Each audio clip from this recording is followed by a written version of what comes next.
asalaamaaleykum mbokk yi tey ñu ñëw di leen expliquer li ñuy wax certificat idoneità alloggiativa. Certificat idoneità alloggiativa ñu ngi koy demander immigré yi nekk fii ci Italie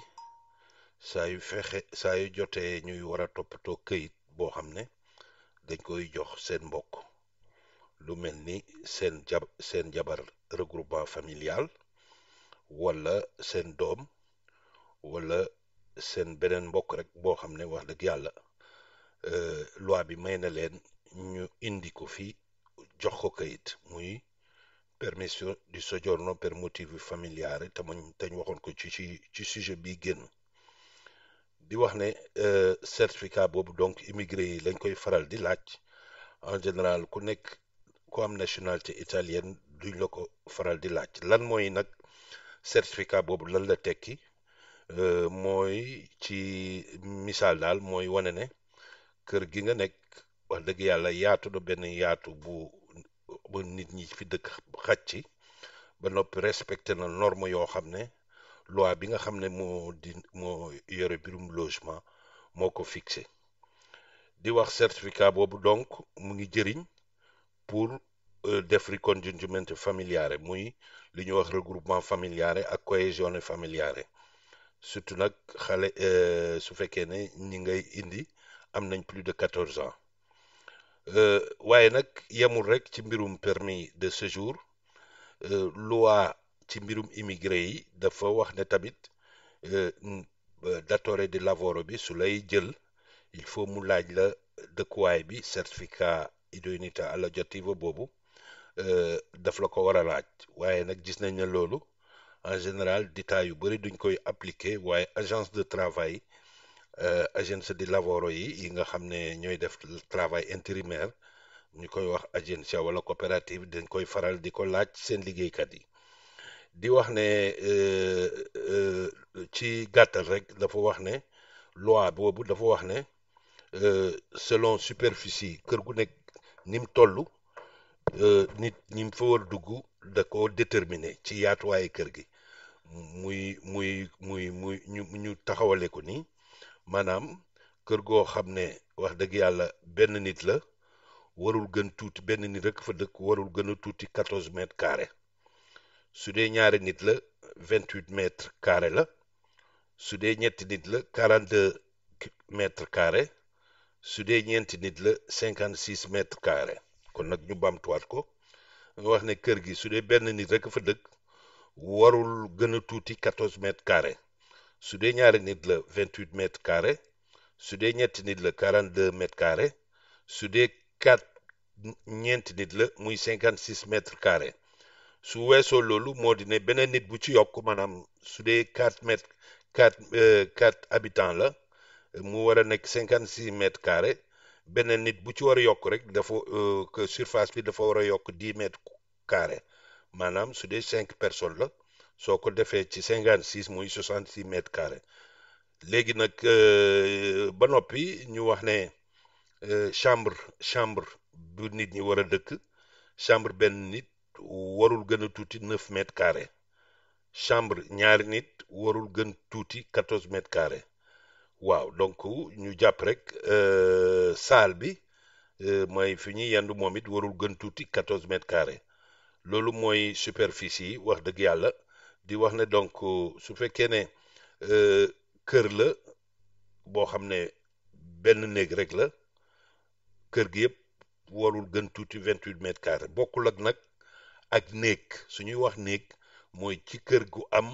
néeg ak salon yu mel noonu su boobaa néeg bi warul gën tuuti 9 mètres carrés mais su fekkee ne nag benn kër gi benn néeg la rek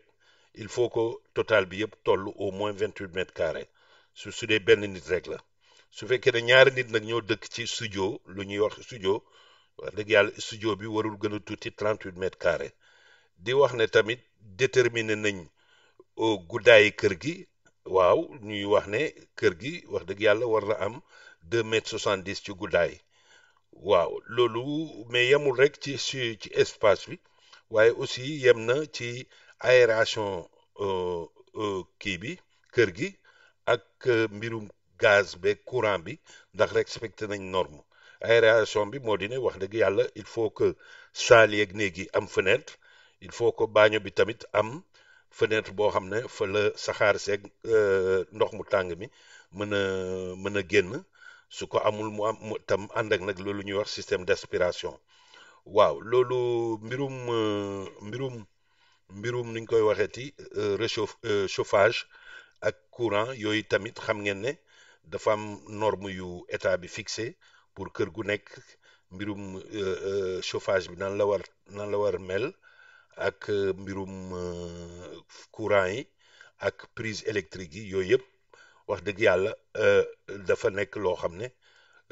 loi bi moo ko fixé léegi nag këyit boobu parfois dinay sonal nag suñ mbokk immigré yu bëri parce que ñu ci bëri suñ xasee ba di ko ut dañuy sonn en général communes yi ñoo koy délivrer mais balaa ñu koy délivrer dinañ bëgg yitaa nga indi leen plan kër gi boo xam ne cadastre lay jógee bëgg nañ aussi yónnee benn technicien te loolu yëpp yaa koy fay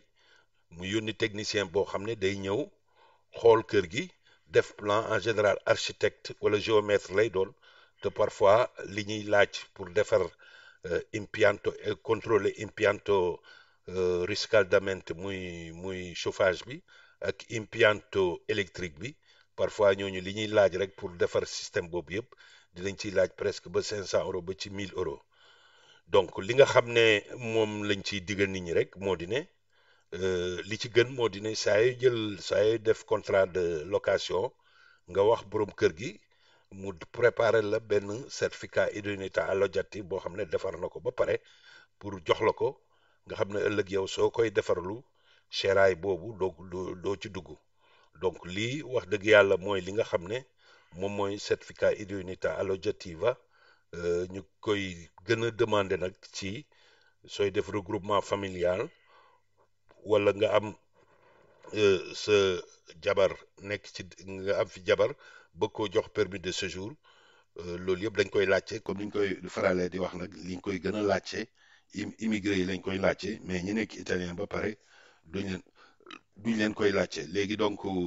di wax ne aussi ci plan liggéey ci liggéey bi aussi dinañ koy faral di laajte maanaam balaa ngay am liggéey ñu laaj la mbir boobu waaw lii mooy mbokk yi certificat idoneità alloggiativa donc communes yi ñoo koy demandé liñ ciy digal mooy waxtu wi ngay def contrat de travail contrat de location ki sa borom kër gi nga wax ko wax dëgg yàlla mu defal la këyit boobu nga téye ko même su fekkee ne par 6 mois validité am 6 mois la même su jeexee sax ci 6 mois bi renouveler ko moo gën a yomb commencé liggéey boobu mbokk yi donc li lañ amoon di leen indil seen xarit Baye Diouf ba beneen yoon jërëjëf.